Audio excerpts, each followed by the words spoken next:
اللہ رب العزت نے اس امت کو دو انمول نعمتوں سے نوازا ہے۔ ایک نعمت کلام اللہ اور دوسری نعمت رسول اللہ صلی اللہ علیہ وسلم۔ قرآن مجید اللہ رب العزت کا کلام انسانیت کے نام۔ قرآن مجید انسانیت کے لیے دستور حیات ہے، منشور حیات ہے، ضابطہ حیات ہے، بلکہ پوری انسانیت کے لیے آب حیات ہے۔ یہ اللہ رب العزت کا کلام ہے قرآن مجید۔ یہ ایک ایسی کتاب ہے جو اندھیروں سے نکال کر روشنی کی طرف لے جانے والی کتاب، قعر مذلت میں پڑے ہوئوں کو اوج ثریا پر پہنچانے والی کتاب، بھٹکے ہوئوں کو سیدھا راستہ دکھانے والی کتاب، اللہ سے بچھڑے ہوئوں کو اللہ سے ملانے والی کتاب ہے۔ قرآن مجید حضور انور صلی اللہ علیہ وسلم لے کر اس دنیا میں تشریف لائے اور آپ پر نازل ہوا۔ اتر کر حرا سے سوئے قوم آیا، وہ ایک نسخہ کیمیا ساتھ لایا۔ وہ بجلی کا کڑکا تھا یا صوت ہادی، عرب کی زمین جس نے ساری ہلا دی۔ یہ قرآن مجید ایسی کتاب ہے، دنیا کی واحد کتاب جس کا سننا عبادت، جس کا سنانا عبادت، جس کا چھونا عبادت، جس کا پڑھنا عبادت، جس کا پڑھانا عبادت، اور جس پر عمل کرنا دنیا کی سب سے بڑی عبادت ہے۔ یہ قرآن مجید عزتیں دینے کے لیے آیا ہے۔ ان اللہ یرفع بہذا الکتاب اقواما، اللہ اس کتاب کے ذریعے قوموں کو عروج عطا فرماتے ہیں، قوموں کو بلندیاں عطا فرماتے ہیں۔ ایک جملہ یاد رکھیے گا کہ نسبتیں قدریں بدل دیا کرتی ہیں، نسبت قدر بدل دیا کرتی ہے۔ اگر گھر کے اندر کوئی ایک گتا پڑا ہو جس کو بچے کبھی اوپر رکھ دیں کبھی نیچے رکھ دیں، پھر گھر کا ایک بڑا آدمی اس گتے کو لے کر پاک صاف کر کے قرآن مجید کی جلد بنا دیتا ہے، علماء کرام فرماتے ہیں جہاں پر اب قرآن مجید کو بغیر وضو ہاتھ نہیں لگایا جا سکتا، وہیں پر اب اس گتے کو بھی بغیر وضو چھونا صحیح نہیں ہے۔ وہ گتا جس کی کوئی عزت نہیں تھی، جس کو کبھی اوپر رکھتے کبھی نیچے رکھتے، لیکن اب وہ قرآن مجید کے ساتھ نتھی ہو گیا ہے، اس کا اتنا مقام اور مرتبہ بلند ہوا کہ اب اس کو بھی بغیر وضو ہاتھ لگانا جائز نہیں۔ اگر ایک گتے کی اتنی قدر بدل جاتی ہے تو ایک انسان جب اپنے آپ کو قرآن کے ساتھ نتھی کرے گا تو اللہ اس کو کتنی عزت و احترام عطا فرمائیں گے۔ اس لیے ہمیں چاہیے کہ ہم اپنے تعلق کو قرآن مجید کے ساتھ مضبوط سے اضبط کریں۔ آج ہمارا تعلق قرآن مجید کے ساتھ اتنا مضبوط نہیں ہے۔ کیا وجہ ہے کہ ہمارے اکابرین کو اللہ رب العزت نے جو معرفت عطا فرمائی تھی، اس کی وجہ یہی ہے کہ ان کا تعلق قرآن مجید کے ساتھ بہت مضبوط تھا۔ حضرت ابو بکر ابن عیاش رحمت اللہ علیہ کی وفات ہو رہی ہے، ان کی بہن رونے لگی، پوچھا بہن کیوں روتی ہو؟ انہوں نے کہا کہ آپ کی وفات ہو رہی ہے، آپ میرے بھائی ہیں، غمزدہ ہوں، اس وجہ سے رو رہی ہوں۔ انہوں نے آگے سے جواب دیا، اے بہن رونا ہے تو اپنے نفس کے اوپر رو لو، تمہارے اس بھائی نے گھر کے اس کونے میں 6000 مرتبہ مکمل قرآن مجید کی تلاوت کی ہے۔ یہ ہمارے اکابر تھے۔ آج ہم انہی کے نام لیوا ہیں، لیکن ہمیں دن میں ایک رکوع پڑھنے کی بھی توفیق نہیں ہوگی۔ ہم قرآن سے اتنا دور چلے گئے، ہمیں چاہیے کہ ہم قرآن مجید کے ساتھ نتھی ہو جائیں۔ وہ معزز تھے زمانے میں مسلمان ہو کر، ہم خوار ہوئے تارک قرآن ہو کر۔ امام نصر ابن قدام رحمت اللہ علیہ فرماتے ہیں دخلت المسجد فرأيت رجلا يصلي، میں مسجد میں داخل ہوا، میں نے دیکھا ایک شخص نماز پڑھ رہا ہے اور وہ نماز کے اندر قرآن مجید کی تلاوت کر رہا ہے، اتنی خوبصورت تلاوت کر رہا تھا، فرماتے ہیں میں وہیں پر بیٹھ گیا، اس کی تلاوت سننے لگ گیا، حتیٰ کہ وہ قرآن مجید پڑھتا رہا اور اس نے ایک ثلث قرآن ایک ہی رکعت میں پڑھ لیا۔ میرے دل میں خیال آیا کہ یہ ابھی رکوع کرے گا، لیکن وہ پڑھتا رہا حتیٰ قرأ نصف القرآن، حتیٰ کہ اس نے آدھا قرآن مجید مکمل پڑھ لیا۔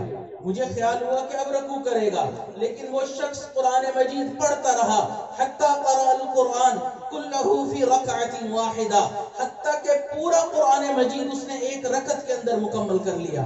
جب اس کے بعد فلما سلم، اس شخص نے سلام پھیرا، میں آگے بڑھا کہ میں دیکھوں کون ہے، میں نے دیکھ لیا فَإِذَا هُوَ ابو حنیفہ، وہ امام ابو حنیفہ تھے۔ یہ ہمارے اکابر تھے، آج ہم ان کے نام لیوا ہیں۔ ہمیں بھی چاہیے کہ اپنے آپ کا تعلق قرآن مجید کے ساتھ مضبوط کر دیں۔ اللہ تعالیٰ اس قرآن کے ذریعے قوموں کو بلندیاں عطا فرماتے ہیں۔ ان اللہ یرفع بہذا الکتاب اقواما، حضرت عمر رضی اللہ تعالیٰ اپنے دور خلافت میں مکہ مکرمہ کی ایک پہاڑی سے گزر رہے ہیں، ایک وادی کے اندر نظر پڑی، وہیں پر کھڑے ہو گئے، پیچھے لشکر بھی ساتھ میں موجود ہے، اوپر سورج بھی اپنی آب و تاب کے ساتھ چمک رہا ہے، سب پسینے میں شرابور ہو رہے ہیں۔ کافی دیر کے بعد ایک شخص آگے بڑھا، اس نے کہا حضرت آپ اس وادی میں کیا دیکھ رہے ہیں؟ کچھ نظر بھی نہیں آ رہا، پیچھے سب پسینے میں شرابور ہیں، تھکے ہوئے ہیں، ہمیں بتا تو دیجیے وجہ کیا ہے یہاں رکنے کی۔ حضرت عمر رضی اللہ تعالیٰ نے فرمایا میں اس وادی کو دیکھ رہا ہوں جہاں بچپن میں اونٹ چرانے کے لیے آتا تھا، مجھے اونٹ چرانے کا طریقہ نہیں آتا تھا، خالی پیٹ میرے اونٹ گھر لوٹتے تھے، میرا والد مجھے ڈانٹتا تھا، کہتا تھا عمر کیسی زندگی گزارے گا، تجھے تو اونٹ چرانے کا طریقہ بھی نہیں آتا، لیکن آج اسلام اور قرآن کی برکت سے اللہ نے عمر کو امیر المؤمنین بنا دیا ہے۔ تو یہ قرآن عزتیں دینے کے لیے آیا ہے، لیکن اس کے ساتھ اپنے تعلق کو مضبوط کریں۔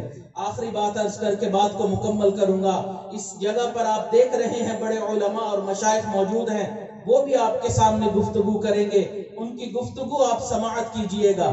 آخری بات، ایک دیہاتی آدمی، ایک دیہاتی لڑکا اپنے گھر کی طرف جا رہا تھا، اس کو وہاں پر ایک لوہے کا ٹکڑا ملا، اس نے وہ لوہے کا ٹکڑا اٹھایا، بڑا حیران کہ یہ کیا ہے، قریب سے ایک بزرگ گزر رہے تھے، اس نے اس بزرگ سے پوچھا چچا جان یہ لوہے کا ٹکڑا کیا ہے؟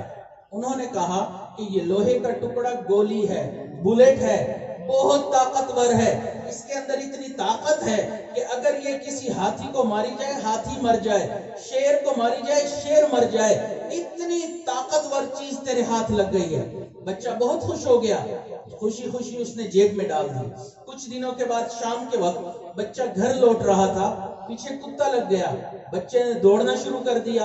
اب تھوڑی دیر بعد بچے نے سوچا میرے پاس تو اتنی طاقتور چیز ہے، میں ایک کتے سے کیوں ڈر رہا ہوں؟ اس نے وہ بلیٹ نکالی، اس کتے کی طرف کھینچ کے ماری، کتے نے پیچھے کیا ہٹنا تھا اور تیزی سے پیچھے دوڑا، بڑی مشکل سے اس نے جان بچائی، آگے پہنچا، وہی چچا جان اس کو مل گئے، کہنے لگا چچا جان آپ نے تو مجھے غلط راستے پر ڈال دیا تھا، آپ نے کہا وہ اتنی طاقتور کہ شیر اور ہاتھی کو مار دے، وہ تو کتے کے ایک بچے کو نہیں مار سکی، آپ نے کیسے یہ غلط بیانی کر لی؟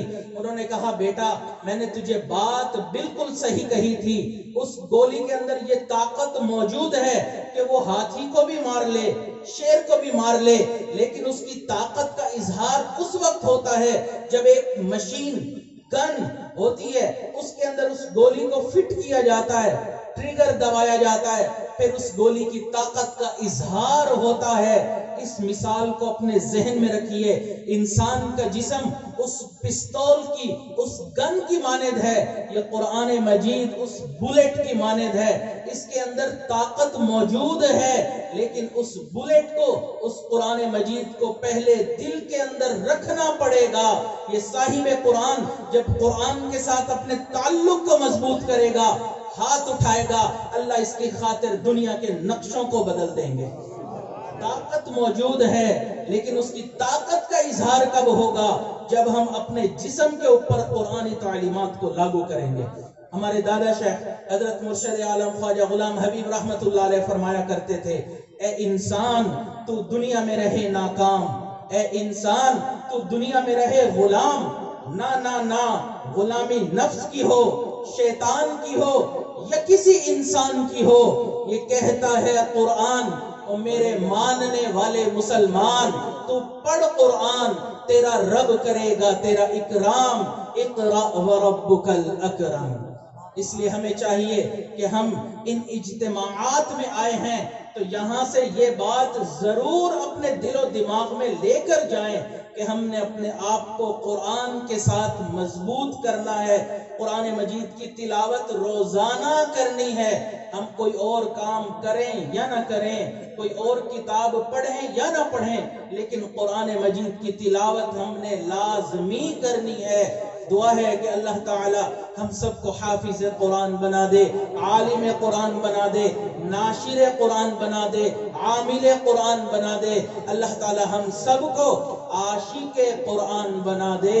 وآخر دعوانا ان الحمد للہ رب العالمین۔